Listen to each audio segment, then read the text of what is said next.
Hi guys, कैसे हैं? आशा करते उम्मीद करते आप बहुत अच्छे होंगे। चलिए आज की क्लास हम लोग कक्षा 6 की JCERT बुक की करने जा रहे हैं। ठीक है, JCERT बुक की कक्षा 6 की प्रश्नावली 2.4 को देखेंगे। पूरा 2.4 की कंप्लीट क्वेश्चन को देखेंगे। ठीक है, एक ही वीडियो में सब चीज़ मिलेगा। और अभी तक चैनल को सब्सक्राइब नहीं किए तो जल्दी से सब्सक्राइब कर दीजिएगा और अपने दोस्तों को शेयर कर दीजिएगा। चलिए पहला वस्तुनिष्ठ प्रश्न है, इसको समझते हैं। वस्तुनिष्ठ प्रश्न है। पहला संख्या, सबसे छोटी प्राकृतिक संख्या क्या है? प्राकृतिक संख्या क्या से स्टार्ट होता है? जल्दी से बताइए।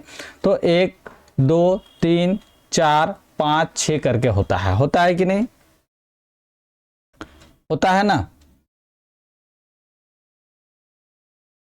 होता है कि नहीं? जल्दी से बताइए।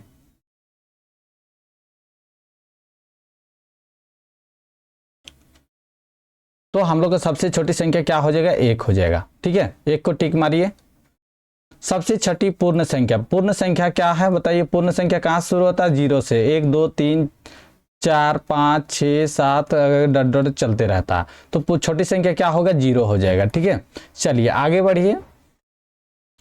117 को क्या से गुना करेंगे तो हम लोग क्या हो जाएगा? बताइए। तो कोई भी संख्या को 0 से गुना करने पे 0 ही होता है। चाहे 1000 5000 10,000 इसको लाखों में 0 से गुना करेंगे ना तो 0 ही होगा आंसर। ठीक है, ये ज़्यादा नहीं होगा।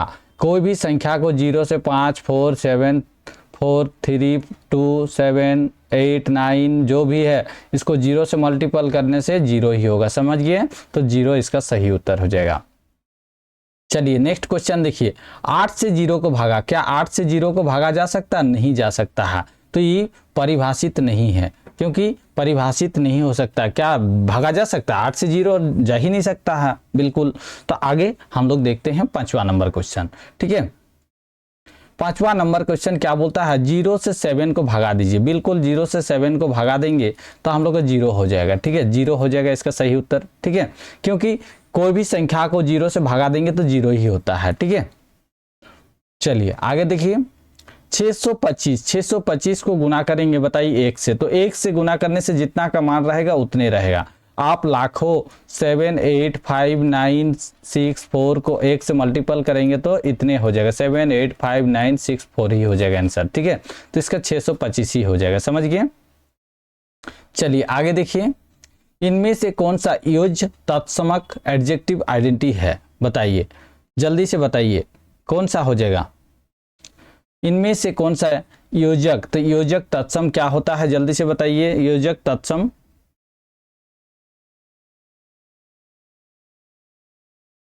तो क्या हो जाता है? योजक तत्सम क्या बोलता है? 1 + 0 0 जो होता है योजक तत्सम होता है। ठीक है, तो क्या हो जाएगा इसका? 1 + 0 करेंगे तो क्या हो जाएगा? इसका आंसर हम लोग का 1 हो जाएगा। ठीक है, 1 होगा, 0 नहीं होगा। ठीक है, तो हम लोग का 1 तो इसका तत्समक करना है तो इसका 0 हो जाएगा। ठीक है, क्योंकि 0 से ही किए हैं तब ना 1 आया। चलिए, तो इसका आंसर हो जाएगा बी। ठीक है, ए नहीं होगा, ए नहीं होगा। चलिए आगे बढ़ते हैं। क्वेश्चन नंबर 8 देखिए। इनमें से कौन गुणात्मक तत्समक है? मल्टीपल बताइए कौन सा है? ए और बी दोनों हैं कि 1 है कि 0 है? इनमें से कोई नहीं। जल्दी से बताइए। तो 1 है गुना, 1 से गुना करने पर 1 ही हो जाएगा। ठीक है, आगे देखिए। इनमें से कौन गुणन का क्रम विनिमय नियम को दर्शाता है? क्रम विनिमय को दर्शाता है? जल्दी से बताइए। 4 × 8 8 × 4 4 × 8 32 4 8 है। क्या हो जाएगा इसका सही उत्तर? बताइए। क्रम विनिमय क्या हो जाएगा? तो क्रम विनिमय दोनों तरफ से समान आना चाहिए। इधर भी 32 आ रहा है, इधर भी 32 आ रहा है कि नहीं? तो इसका सही उत्तर हो जाएगा ए इज द करेक्ट आंसर। ठीक है, 170 × 4 + 170 × 6 का मान क्या होगा? जल्दी से बताइए। तो इसको सॉल्व करने के लिए 170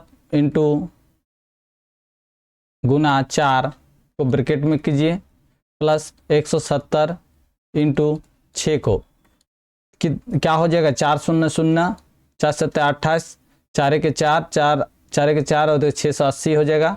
इधर 6 0 0 6 7 42 6 के 6 10 हो जाएगा। दोनों को जोड़िए, कितना हो जा रहा, 0 का 0, 8 0, इधर 6 7 हो जाएगा, 2700 हो जाएगा। होगा कि नहीं, बिल्कुल 2700 हो जाएगा इसका सही उत्तर। चलिए आगे देखिए, 23 और 38 के बीच कितनी पूर्ण संख्याएं हैं। 23 और 38 के बीच बताइए, 23 और 38 के बीच में पूर्ण संख्या ज्ञात करना है। पूर्ण संख्या ज्ञात करने के लिए आपको बताए थे, जो पहला बड़ी है उसको कितना से घटा देना है, इससे घटा दीजिए, कितना हो जाएगा, 5 आ जाएगा और 1, 15 पूर्ण संख्याएं होंगे। ठीक है, कितना पूर्ण संख्याएं होंगे, 15 पूर्ण संख्याएं होंगे। ठीक है, इसके बीच, समझ गए।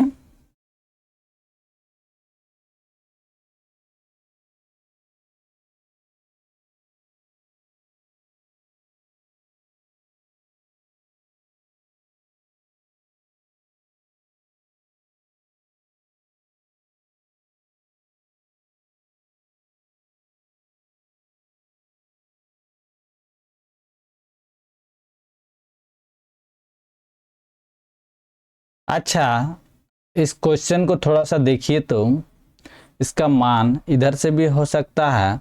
इसका देखिए, यहाँ 170 यहाँ भी है। ठीक है, 170 यहाँ भी है, तो इसको हम लोग ऐसा कर सकते हैं, 170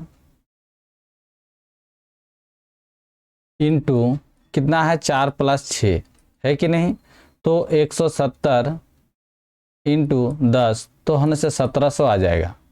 आ रहा है कि नहीं, तो आप लोग आंसर मैच कर लीजिएगा, आंसर मैच कर लीजिएगा, जो आंसर होगा उस विधि को अपनाइएगा। दो विधि से बन रहा क्वेश्चन। ठीक है, दो विधि से बन रहा क्वेश्चन, जो विधि से क्वेश्चन का आंसर मिल रहा है उस विधि से बनाइएगा इसको। ठीक है, लेकिन इसका आंसर 1700 दिया गया है, आंसर 1700 दिया गया, ये विधि नहीं होगा। ठीक है, इस विधि से नहीं बनाइएगा इस क्वेश्चन को। ठीक है, चलिए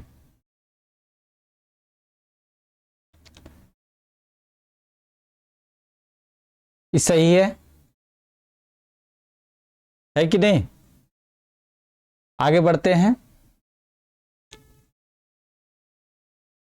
1000 का पूर्ववर्ती क्या हो जाएगा, 1000 का पूर्ववर्ती क्या हो जाएगा बताइए। 12 नंबर का क्वेश्चन का 1000 का पूर्ववर्ती, 1000 का पूर्ववर्ती, तो पूर्ववर्ती हम बताए थे और परवर्ती।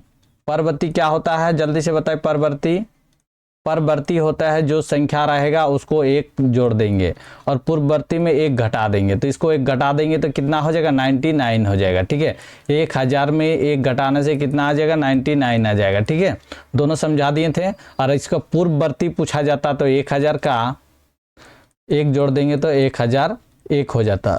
ये क्या हो जाएगा, परवर्ती। ठीक है, परवर्ती हो जाता, और ये है पूर्ववर्ती। ठीक है, पूर्ववर्ती है, समझ गए इसको दोनों को। चलिए आगे देखिए,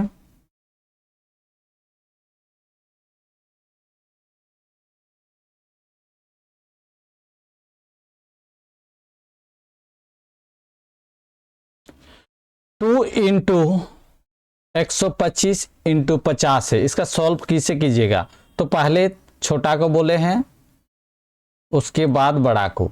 चलिए 100 आ रहा है, 100 से तो आप आराम से गुना कर सकते हैं, 00 हो जाएगा इसका, और कोई गुना करने की जरूरत नहीं है। कहाँ है देखिए, 00 ऑप्शन ए में। ठीक है, चलिए आगे बढ़िए।